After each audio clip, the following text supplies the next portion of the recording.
Halo anak-anak, kita jumpa kembali.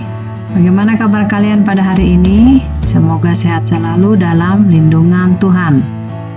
Apakah kalian sudah siap belajar? Ya, kalau sudah siap, pada hari ini kita akan membahas materi tentang kondisi alam negara Australia. Bendera Australia adalah sebuah bendera bertempelkan blue engine, yaitu bidang berwarna biru dengan Union Jack di bagian atas dan bintang bersudut 7 besar berwarna putih yang dikenal sebagai bintang persemakmuran di bawah Union Jack. Ya, kita lihat lambang negara Australia dengan binatang khasnya yaitu kanguru dan kasuari. Adapun keadaan alam yang akan kita bahas pada hari ini yaitu lokasi, iklim, bentuk muka bumi, geologi, flora fauna, dan kondisi penduduk. Secara geografis, letak Australia di sebelah utara berbatasan dengan Laut Timur, Laut Arafuru, dan Selat Torres. Sedangkan di sebelah timur, Australia berbatasan dengan Samudra Pasifik, Laut Tasman, dan Laut Koral. Kemudian di sebelah selatan dan di sebelah barat, Australia berbatasan dengan Samudra Hindia. Benua Australia hanya terdapat satu negara, yakni Australia, sehingga dijuluki negara benua. Artinya benua sekaligus negara. Tidak ada pembagian wilayah atau region di benua Australia. Terdiri atas beberapa negara bagian. Australia dengan ibu kota Canberra.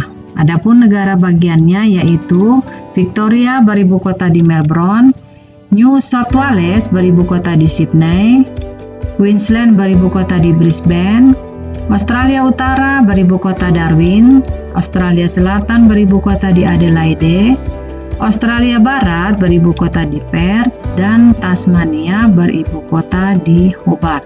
Jadi ingat, benua sekaligus negara. Australia dengan ibu kotanya Canberra. Iklim. Australia berada pada 3 wilayah lintang, yaitu lintang tropis, lintang subtropis, dan lintang iklim sedang dan lembab. Ya, perhatikan gambar di depan. Iklim tropis berada pada 11 derajat, iklim subtropis berada pada 23 derajat, iklim sedang berada pada 35 derajat. Jadi, Australia berada pada lintang selatan. Ya, perhatikan gambar peta berikut iklim Australia. Bagaimanakah kalian bisa mengetahui keadaan iklim di Australia? Ya, dengan melihat legenda. Dengan melihat legenda kita bisa mengetahui keadaan iklim di Australia. Warna biru berarti beriklim tropis. Warna merah beriklim gurun. Kemudian ada warna coklat ini menandakan beriklim stepa kering. Kemudian ada merah muda atau pink, berarti iklim gurun sejuk. Hijau agak muda ini menandakan beriklim panas terik, dan hijau tua beriklim panas. Ya, jadi inilah pembagian iklim yang ada di Australia. Iklim di Australia sangat bervariasi karena wilayahnya yang sangat luas. Yaitu tadi ada iklim tropis, iklim gurun, iklim stepa, dan iklim panas. Sebagian pedalaman Australia memiliki curah hujan yang sangat rendah, sehingga terdapat gurun atau padang pasir yang sangat luas. Australia memiliki 2 musim, yaitu musim hujan dan musim kemarau. Musim hujan terjadi pada bulan Januari sampai Juni, sedangkan musim kemarau terjadi pada bulan Juli sampai Desember.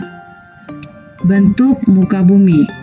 Adapun bentuk muka bumi Australia terdiri dari dataran pantai atau coastal plains. Dataran pantai merupakan wilayah terpadat di Queensland dan Victoria. Ada juga bentuk muka bumi dataran tinggi timur atau Eastern Highlands. atau disebut The Great Dividing Range, pegunungan pemisah besar. Berikut bentuk muka bumi dataran rendah tengah atau Central Lowlands. Dataran ini sangat panas dan kering. Berikut bentuk muka bumi plato. Plato adalah dataran tinggi yang luas. Plato bagian barat mencakup sepertiga luas benua Australia. Terdapat batu besar Uluru yang merupakan objek wisata yang menjadi salah satu ikon Australia. Ini dia batu Uluru. Bagi suku aborigin, Uluru merupakan tempat keramat. Lukisan suku aborigin dapat dijumpai pada gua yang menceritakan bagaimana dunia terbentuk. Batu Uluru atau yang biasa disebut Ice Rocks, panjangnya 3,6 meter dan tingginya 348 meter. Ini dia batu Ice Rocks atau batu Uluru. The Great Dividing Range atau pegunungan pemisah besar. Puncak tertingginya yaitu Gunung Kosciuszko. Ya, selain itu ada juga pegunungan Blue Mountain, pegunungan Alpen Australia, pegunungan Hamersley, pegunungan McDonnell, dan pegunungan Musgrave. Ini salah satu pegunungan Blue Mountain. Di dataran rendah mengalir beberapa sungai seperti Sungai Darling. Sungai Darling merupakan sungai terpanjang di Australia, panjangnya 2.700 km. Mengalir melalui negara bagian New South Wales. Ada juga Sungai Dawson, Sungai Murray, dan Sungai Diamantina. Sungai Diamantina bermuara di Danau Erie. Ya, Danau Erie adalah danau garam terbesar, terdapat di antara pegunungan timur dan plato barat. Di cekungan Sungai Murray terdapat sumber air artesis atau yang biasa kita sebut mata air. Australia juga memiliki danau yang kebanyakan merupakan danau garam. Salah satunya tadi adalah Danau Erie. Ada juga Danau Torres dan Danau Frome. Memiliki wilayah gurun seperti Gurun Gibson, Gurun Victoria, dan Gurun Pasir Besar. Geologi. Australia memiliki sejumlah potensi sumber daya alam seperti minyak dan gas bumi. Bauksit. Bauksit adalah biji utama aluminium. Ini dia gambar bauksit. Selain bauksit ada juga tembaga. Batu bara. Produksi batu bara merupakan yang terbesar kedua setelah Republik Guinea. Selain batu bara ada juga emas. Memiliki sumber daya alam emas terbesar di dunia. Flora dan fauna. Flora. Vegetasi yang dominan adalah rumput humok, pohon akasia, dan hutan kayu putih atau eukaliptus. Adapun fauna yang dapat dijumpai di sana seperti kanguru. Kanguru adalah binatang khas berkantung yang mampu beradaptasi dengan iklim kering. Ya, ini dia gambar kanguru dengan anaknya yang ditaruh di dalam kantung. Selain itu juga ada setan Tasmania, koala, burung kokabura, dan burung curawong. Ya, inilah beberapa fauna yang dapat kita jumpai di Australia. Memiliki keragaman hayati di lautan seperti ubur-ubur kotak atau the box jellyfish. Ada juga ikan hiu putih besar. Memiliki sistem terumbu karang terbesar di dunia yaitu The Great Barrier Reef dan pegunungan pemisah besar yaitu The Great Dividing Range. Ya, perhatikan peta berikut. Ini dia wilayah The Great Barrier Reef, gunung pemisah besar, dan terumbu karang terbesar yaitu The Great Dividing Range. The Great Barrier Reef, dan The Great Dividing Range. Adapun penduduk asli Australia disebut suku aborigin. Ini dia suku aborigin. Siapa yang tahu senjata tradisional suku aborigin? Ya, senjata tradisional suku aborigin disebut bumerang. Ini dia bumerang. Kondisi penduduk. Nasib suku aborigin setelah kedatangan James Cook pada tahun 1770 mengabaikan penduduk ini dengan menyatakan bahwa Australia tidak berpenghuni, sehingga berdatangan para pendatang dari Inggris yang menyebabkan suku aborigin semakin tersisih.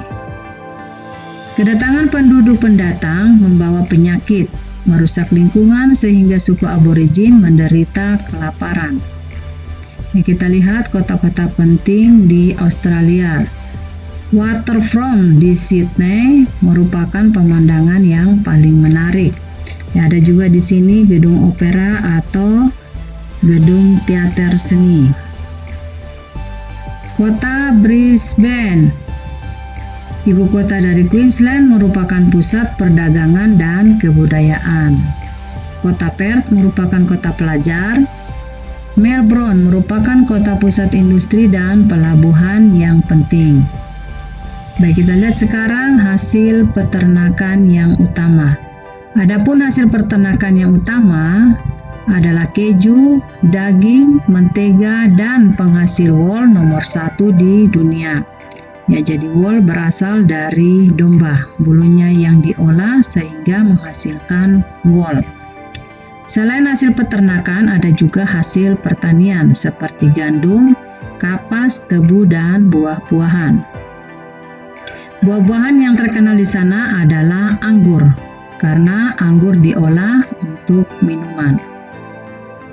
Ya, Barossa Valley adalah sebuah kawasan lembah sebagai perkebunan anggur dan pusat industri minuman yang dikenal dengan wine. Jadi, anggur diolah menjadi minuman yang disebut wine. Demikian materi kita hari ini, anak-anak. Jika masih ada yang ingin kalian sampaikan, silakan kalian bertanya. Sampai berjumpa kembali anak-anak pada materi berikutnya. Negara yang akan kita bahas adalah negara Mesir. Oke?